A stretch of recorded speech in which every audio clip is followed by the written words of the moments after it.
जिस वक्त बुकिंग हो रही थी इदारे हमारे खामोश थे, सोए हुए थे। आमदरफ्त का जो रास्ता था सर्विस रोड का, वो पब्लिक इंटरेस्ट के खिलाफ है और इस बिल्डिंग को डिमोलिश किया जाए। अच्छा। वफा की आईनी अदालत ने डिसीजन दिया कि वो जो सुप्रीम कोर्ट का फैसला था वो गलत था और उस बिल्डिंग को जो डिमोलिश किया गया या लोगों को घरों से निकाला गया वो गलत था। हमारे मियाँ शहबाज शरीफ साहब को और फील्ड मार्शल आसिम मुनीर साहब को आज मैं बता देता हूँ कि जो इन्वेस्टमेंट बाहर से नहीं आ रही ना, वो हमारे मुल्क के इदारों के डिसीजन की वजह से तोड़वा देंगे। जब ये बुकिंग भी हो जाएगी, लोग रहने भी शुरू हो जाएंगे, यानी इफेक्ट ही दोबारा पैदा करने वाली बात हुई। और यही हमारे दोस्त यूट्यूब पे बात करते थे कि आज अगर नेस्ला टावर को तोड़ा है तो बैरिया टाउन भी कोई दूर नहीं है। अस्सलाम वालेकुम नाज़रीन, बोको बैरिया से मैं हूं मियां आमिर। आज का हमारा मेन टॉपिक जो है वो बैरिया टाउन कराची का नहीं है, कराची शहर का है। एक ऐसी बिल्डिंग नेस्ला टावर जो पहले बनाई गई, लोगों ने वहाँ पे इन्वेस्टमेंट की, अपने घर जो है ना वहाँ पे लोगों ने लिए, वहाँ पे रहना शुरू कर दिया, फिर उसको गिराने का ऑर्डर आया, उसको गिरा भी दिया गया और अब उसको जो है ना वो ये बोला जा रहा है कि उसको जो गिराने का जो हुक्म दिया गया था वो गलत दिया गया था। तो इसके ऊपर बात करने के लिए जो हमारे साथ मियाँ साहब मौजूद हैं। मियाँ साहब, ये क्या हो रहा है पाकिस्तान के अंदर जो है वो इस तरह की चीज़ें होती रहेंगी तो कौन पाकिस्तान के अंदर पैसा लेके आएगा, कौन इन्वेस्टमेंट करेगा, कौन भरोसा करेगा हमारे? बिल्कुल आमिर साहब, आपकी बात बिल्कुल सही है और ऐसे ही हो रहा है कि इन्वेस्टमेंट अगर पाकिस्तान में नहीं आ रही तो वो हमारे वो फैसले हैं इस तरह के जो लोगों को इन्वेस्टमेंट करने के लिए तैयार नहीं है और लोग बाहर जा रहे हैं। नेस्ला टावर की हम बात करेंगे। आज हमारा टॉपिक जो है नेस्ला टावर है। बिल्कुल। नेस्ला टावर का इशू ये है कि नेस्ला टावर बिल्डिंग उस जगह बनाई गई जिसमें सर्विस रोड को भी इस्तेमाल किया बिल्डर ने, जिसका केस जब कोर्ट में चला गया तो कोर्ट ने ये डिसीजन दिया था कि इस बिल्डिंग को तोड़ा जाए और क्योंकि ये सर्विस रोड पे बनाई गई है, सर्विस रोड का भी कोई इसने कोई 10% या 20% लिया था, ठीक है, वरना उसके अपना प्रोजेक्ट था ना। ओके।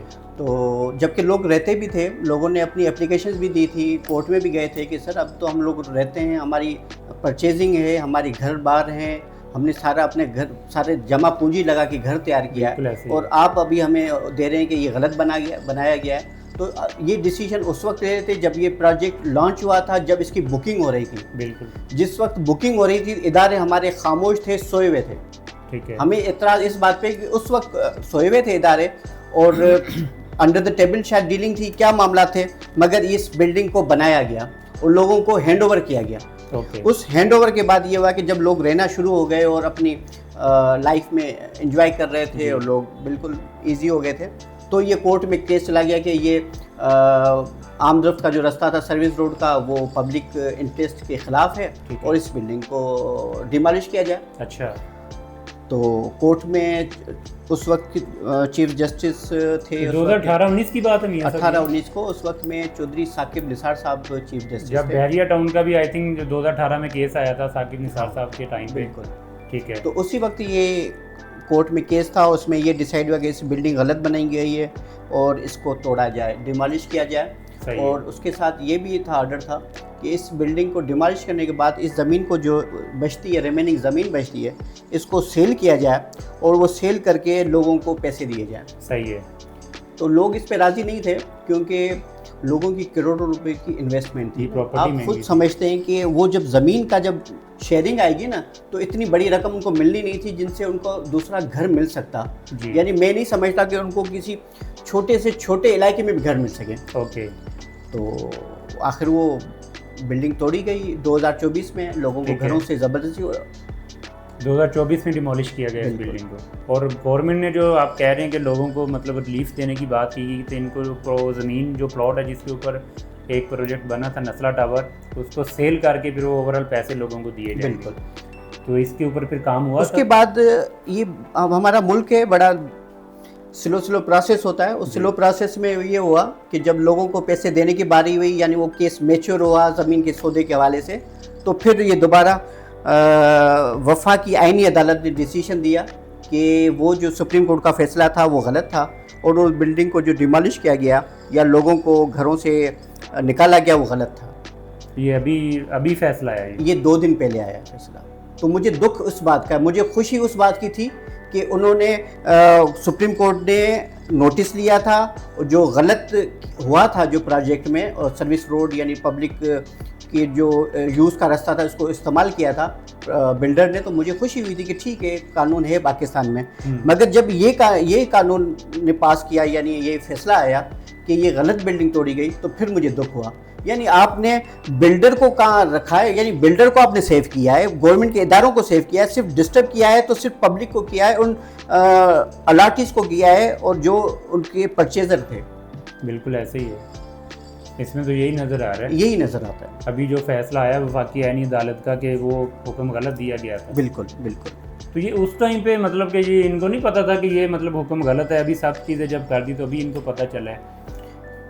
यार इसी वजह से पाकिस्तान में जो इन्वेस्टमेंट नहीं आ रही ना, आज मैं जो हमारे मियाँ शहबाज शरीफ साहब को और फील्ड मार्शल आसिम मुनीर साहब को आज मैं बता देता हूँ कि जो इन्वेस्टमेंट बाहर से नहीं आ रही ना, वो हमारे मुल्क के इदारों के डिसीशन की वजह से। अब वो डिसीशन और फैसले किस तरीके से होते हैं और कौन करवाता है, उस मामले को उनको देखना चाहिए, तो इन्वेस्टमेंट खुद ब खुद आ जाएगी। ये चाहे जितनी भी कोशिश करें दुनिया के मुल्कों में जाके इन्वेस्टमेंट लाने की, वो इन्वेस्टमेंट नहीं आएगी जब तक ये अपने मुल्क के सिस्टम्स को बेहतर नहीं करेंगे।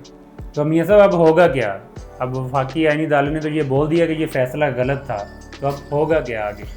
यार इसमें मुझे तकरीबन कोई 10-12 दिन पहले भी एक कोर्ट का डिसीजन आया था, उस पर भी बड़ी तकलीफ हुई थी, हम सब दोस्तों को तकलीफ हुई थी कि जिसमें एक जज साहब का एक रिमार्क्स था कि कोई केस गया था कि यार ये गैर कानूनी बिल्डिंग बन रही है, तो जज साहब का रिमार्क्स था, वो फेसबुक सोशल मीडिया पे आया है, जिसमें उसने कहा नहीं जी बनने दें, हम इसको भी तोड़वा देंगे।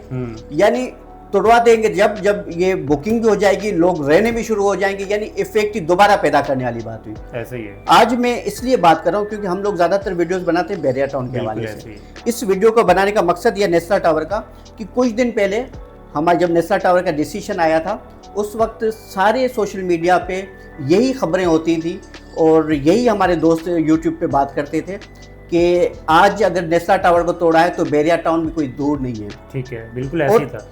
यानी उन्होंने इधर रहने वाले लोगों को, इधर के जो जिनकी इन्वेस्टमेंट है, जो लोग इधर रहते हैं, उनको ज़हनी तौर पे उनको बीमार करने की कोशिश की, उनको परेशान करने की कोशिश की। ये मिसाल देके कि जिस तरह नेस्ला टावर का डिसीजन होकर उसको तोड़ा गया है, तो बैरिया टाउन का भी डिसीजन ये आना है। ऐसे ही है। तो उस वक्त हमें तकलीफ होती थी कि गलत कह रहे हैं, मगर आज के डिसीजन से खुशी तो नहीं है, गम का मुकाम है कि आप एक फैसला, एक बड़ी अदालत, सुप्रीम कोर्ट एक पाकिस्तान की सबसे बड़ी अदालत होती है, अगर वही फैसले गलत देगी तो किस तरह काम होगा। यानी ये वही सुप्रीम कोर्ट है जो भुट्टो साहब के केस में कहती है कि इसको फांसी गलत दी गई, तो इस तरह नहीं होता। अब यार इसमें थोड़ी पॉलिटिक्स आ जाती है, मगर यार इनकी इन हरकतों की वजह से इन्वेस्टमेंट आसिम मुनीर साहब नहीं आ रही हमारे पास, शहबाज शरीफ साहब इन डिसीजन की वजह से ही इन्वेस्टमेंट नहीं आ रही, लोग मुल्क छोड़ के जा रहे हैं, कोई इधर खरीदारी के लिए नहीं आता पाकिस्तान में, कोई अपनी फैक्ट्री लगाना पसंद नहीं करता, लोग अपनी फैक्ट्रियां सेल करके भाग रहे हैं। जी सर, मेरे पास तो अल्फाज नहीं है मियाँ साहब, मैं तो यही सोच रहा हूँ, आप बात कर रहे हैं मैं तो सुन रहा हूँ।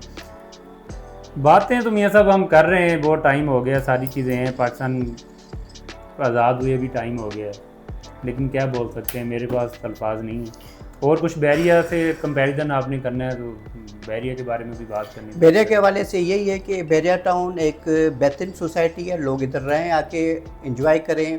इस वक्त पाकिस्तान में जो मैंने देखा है, इस वक्त सबसे बेहतरीन सोसाइटी की बात की जाए तो वो बैरिया टाउन है।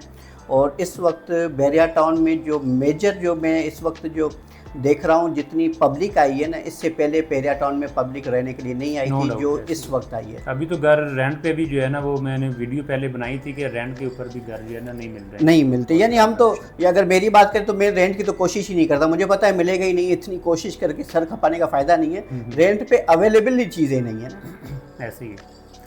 तो ये सब बाद में, जैसे भी नस्ला टावर की मिसाल बहुत बड़ी हमारे सामने मौजूद है, ठीक है, तो क्या बैरिया टाउन कराची को, जैसे अभी इसके ऊपर केसेस हैं, या मतलब रियाज साहब के ऊपर केसेस हैं, इसको तंग किया जा रहा है, पूरा दीवार के साथ लगा दिया एक ऐसी इंटरनेशनल स्टैंडर्ड की सोसाइटी को, तो कल को 2 साल 4 साल 5 साल 10 साल के बाद क्या इसके बारे में भी यही रिमार्क्स तो नहीं आ जाएंगे कि इसको गलत तंग किया जा रहा था?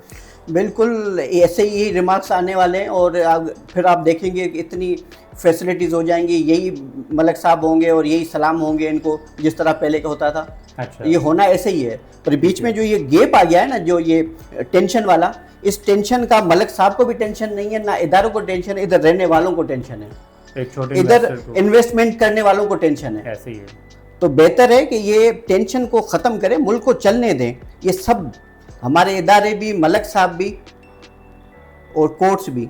अब मुझे बड़ी हैरत हुई जो वफा की आईनी अदालत ने जो डिसीजन दिया है कि वो कहता है कि सुप्रीम कोर्ट को इख्तियार ही नहीं है कि वो इस तरह के मामला में पड़े।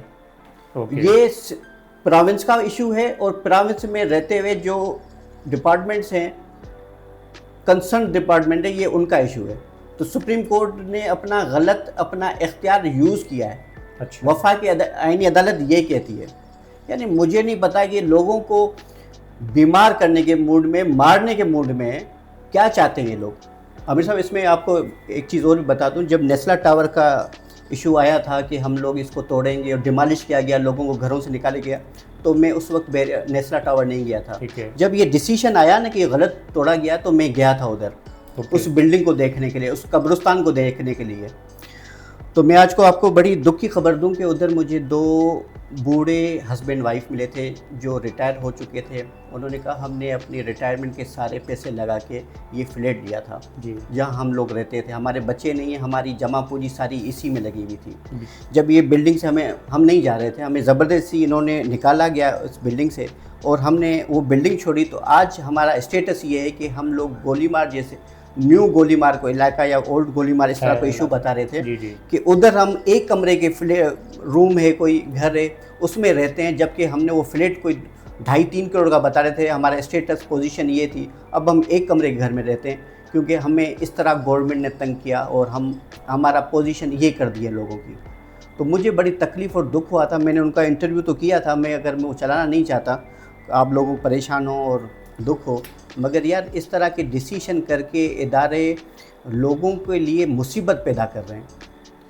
इदारे होते हैं एक माँ जैसी, सल्तनत होती है, रियासत होती है माँ जैसी। इदारे माँ और बाप का किरदार अदा करते हैं। हमारे पास ये इदारे और रियासत जो है ना, हलाकू खान और चंगेज़ खान याद आ जाते हैं इनको देखते हुए इदारों को।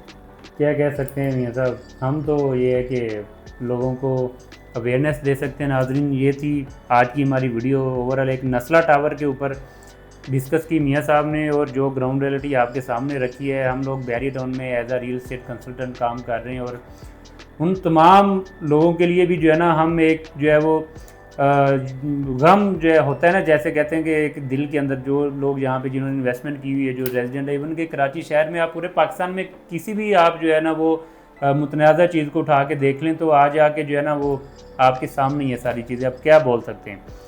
इदारे भी हमारे हैं, लोग भी हमारे हैं, हम इदारों की इज़्ज़त भी करते हैं। हम यहाँ पे रह रहे हैं, पिछले 10 साल से काम भी कर रहे हैं, रेजिडेंट भी हैं, लेकिन जो चीज़ें हमने पिछले 4-4.5 साल से बैरी टाउन में देखी हैं या ओवरऑल पूरे पाकिस्तान में देख रहे हैं तो दुख होता है। एंड पे ये रिक्वेस्ट करेंगे कि खुदारा इन मसलों को आप देखें, इनको जो है वो आप जो है फर्स्ट प्रायोरिटी पे हल करें ताकि पाकिस्तान के अंदर लोग अपनी इन्वेस्टमेंट लेके आएँ, पाकिस्तान एक खुशहाल मुल्क हो। थैंक यू सो मच, अपना बहुत सारा ख्याल रखें।